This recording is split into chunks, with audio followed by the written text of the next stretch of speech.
I'm Tina. Welcome to CMC Markets Monthly Report.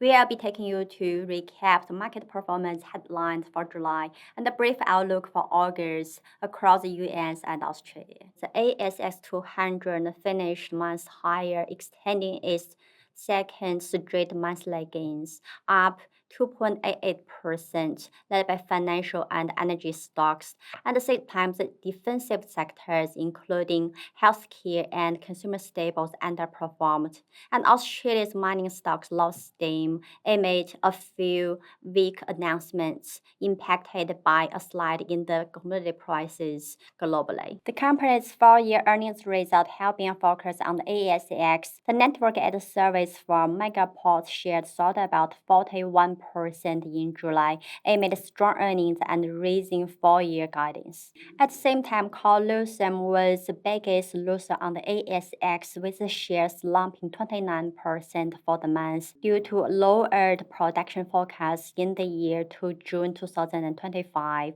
and Rio Tinto's shares also slide on its weak full-year earnings reports.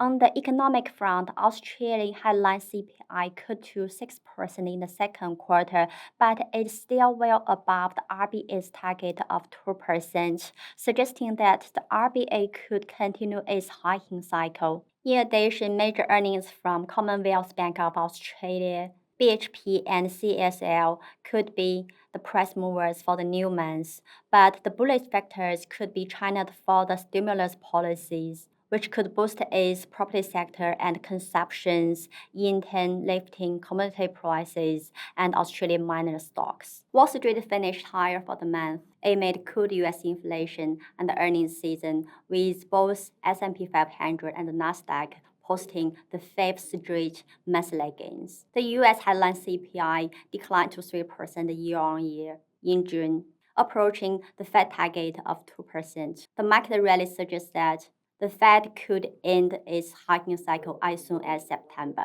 On the other hand, the big tech earnings results were mixed. Netflix, Tesla, and Microsoft's earnings were disappointing, with the shares slumping straight after the earnings report, while Alphabet Meta Platforms' earnings reports beat market expectation, and the shares rose to more than one-year highs following the earnings reports. The other famous tech giants, including Apple and Amazon and Nvidia's earnings, will continue to steer market sentiment in August.